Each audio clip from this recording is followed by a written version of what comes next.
Let's try and ask the person who's in the thick of all this action as we come to the culmination of India's year as the G20 chair with the big G20 summit planned in the national capital on the 9th and 10th of September. Joining us now is the G20 Sherpa who's advising Prime Minister Narendra Modi and championing India's cause right there, and he'll get into the thick of all these negotiations very, very soon. Amitabh Kant is with us. Amitabh Kantji, namaste, Jai Hind, thank you very, very much. We are all awaiting and looking forward to the 9th and 10th. How prepared are we?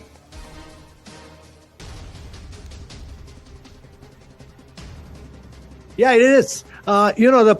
When we took over the presidency, the Prime Minister had given us the task to be inclusive, to be decisive, to be very ambitious, and to be action-oriented. Now, our presidency has been very, very different from other countries who do it in one city or two cities. The Prime Minister wanted us to do it in every state of India. So we went to every state. We've done the presidency in over 60 cities of India. And we've made it a people's presidency as he had desired. That is, the citizens of India have participated in this. Every school, a student, college student, they've all participated. The people of the states have participated. Everybody's, for the first time, foreign policy and diplomacy was taken to the citizens of India. Well, but taking it to 60 cities, the Bharat Mandapam, this entire grand showcase announcing India, has it helped change perception of some of the G20 nations? And is it going to help India's cause? So first of all, let me say that we've been able to project India's and the state's soft power in a very big way. Secondly, I think everybody has realized that India has put the developmental agenda in front. That is, we've been the voice of the global south. The first meeting Prime Minister did was to hold a meeting with 125 global leaders and be the voice of the global south. So our presidency has throughout focused on the developing countries of the world. And it's important because this year, 80% of the global growth is coming from developing countries. Next 2 decades, 2/3 of the growth will come from developing countries. And therefore, we brought their agenda right in the forefront. Thirdly, Prime Minister's belief on women-led development has been very critical to us. And actually, throughout the year, we've discussed very strongly on women empowerment and bridging the gender digital divide. And fourthly, all through, you would see in our discussions, our focus has been on developmental issues. Other issues of war, etc., we've kept in the background. But ambition, we've taken it right up front. Our approach has been a human-centric approach. Our approach has been, as the Prime Minister wanted, a completely inclusive approach. And our approach has been developmental in nature. Well, you talked about the global south. We also spoke about these numbers that the next 2 decades of development will come from the developing nations. India has made a strong pitch for first right of resources over resources for developing nations. How has this been met with by the largely developed nations who have so far dictated terms at G20?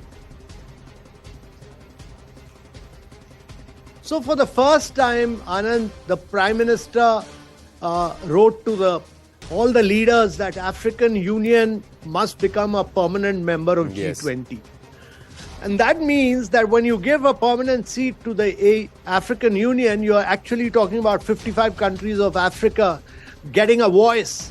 And therefore, this proposal of the Prime Minister has been very widely very widely been supported by the leaders, and we are very hopeful that in the subsequent discussions of the leaders, it will find a place and we'll be very successful in giving Africa a leading voice. And therefore, there has been no other presidency more inclusive than India's presidency. Secondly, if growth is going to come from these countries, they need a larger resource base. And that means resources must flow in from multilateral financial institutions. These institutions were made in the post-World War II Bretton Woods period. They are not designed for climate action. They are not designed for sustainable development goals. And therefore, there's been a huge focus on reform, redesign of these institutions, which has been a course of discussion throughout. And I must say that the COVID has impacted citizens of the world. Vast section of population has gone below poverty line. Large number of people have lost their jobs. So our focus has been on improving learning outcomes, health outcomes. One Health of the Prime Minister finds a very major has been a very major focus of discussion, and some of these issues have actually made our presidency very, very human-centric in nature. Well, 27 nations of the EU. Now, if you're saying that if 55 African nations of the Africa nations under the African Union will be added, G20 then becomes nearly about 90 plus nations, 91 or 92 nations, Amitabhji. How has India's pitch for humanity, for developmental issues been met with? Because it all boils down to the final communique. And in that, in Bali, paragraphs 3 and 4 were very hotly contested with the mention of war, because the perception of war for one is the perception for the other is just military activity, controlled military activity. How good are we going to be able to champion a communique that will be acceptable to all? Yeah, but Anand, we are not responsible for the war. No developing country is involved in the war. So it's an important issue, but it's restricted to Europe. Our objective in developing countries and our objective during our presidency has been, let us push for ambition in all developmental issues. Once we've achieved success in all these developmental issues, we will come to that geopolitical issue as well. And we are quite hopeful that we'll be able to convince everybody around that it's important to arrive at a consensus on that as well. But at this stage, we are pushing all the developmental issues, but we are very hopeful that we will get an overall consensus. Vasudhaiva Kutumbakam, one world, one family, one future is the motto under India in this year of G20. But China has raised objections to Vasudhaiva Kutumbakam, saying it's from Sanskrit. Is that the reason why? Or does China believe that it's not one world, one family, one future? Amitabhji. So Anand, let me tell you that I must say that bilaterally we have issues with China, but multilaterally they are a player. They are a player on multilateral forums. They have their views, they express it, they argue with it. Every word is contested. Our discussions start at 2 in the afternoon, they go until 2 in the night.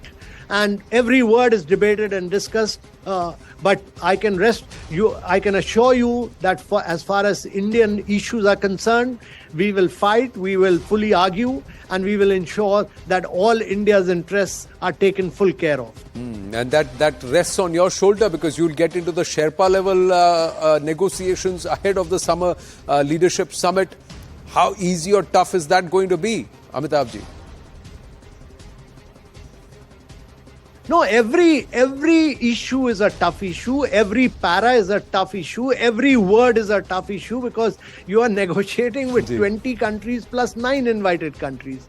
So when you discuss within 2 countries, it's easy. But this is a consensus document. Every country has a veto. That is the challenge. So there are different countries at different stages of development.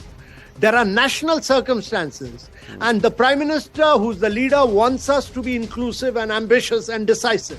So all these issues are important for us. We would like to live up to our Prime Minister's expectation, and we would also like to build a consensus, which is very critical for us. Well, some of the key takeaways, does resolution of issues ahead of the 13th Ministerial Conference of the WTO become an important factor? COP28 is around the corner. We have the global summit coming through. What will be the core focus, Amitabhji?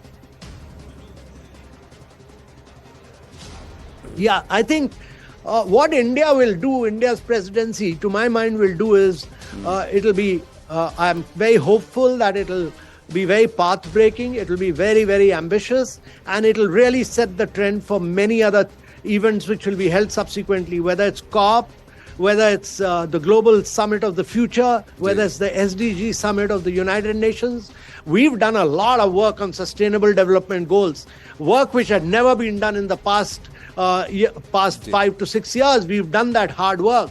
We've done a lot of work on the Prime Minister's vision of lifestyle for sustainability. We've done a lot of work on digital public infrastructure because we believe these are important issues. It's important to transform the world using digital public infrastructure. We've evangelized this throughout the year, and we will take this forward. We'll take lifestyle for sustainability forward. We'll take women-led development forward. All these are critical issues. Right. And they will really redefine the world through the eyes of India's leadership. But, taking it to 60 cities, more than 211, 214 meetings, if I remember correctly, the Bharat Mandapam, Chandrayaan, successful soft landing. Has this changed the perception of Bharat from a nation that's demanding a seat at the table to a nation that deserves the seat at the table? So there are several things which India has done. Becoming the 5th largest economy and will subsequently become the 3rd largest economy in the world. The number of houses that we have made, the piped water connection that we've given, the 55,000 kilometers of roads, the fact that we've done Swachh Bharat and provided 110 million toilets, the fact that we do 11x more digital payment than USA and Europe, that we do 4x more than China in fast real-time fast payments. All this is very critical.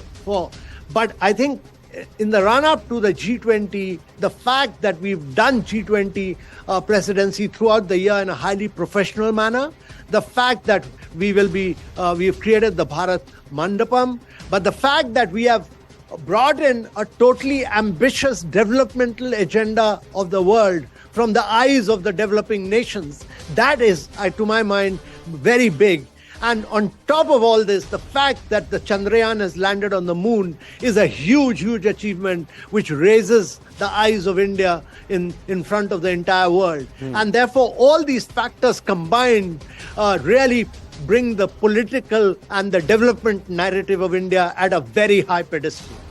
But are nations wanting to include space technology, space collaboration as part of the conversation in the leadership summit, given Chandrayaan and the success that we've had?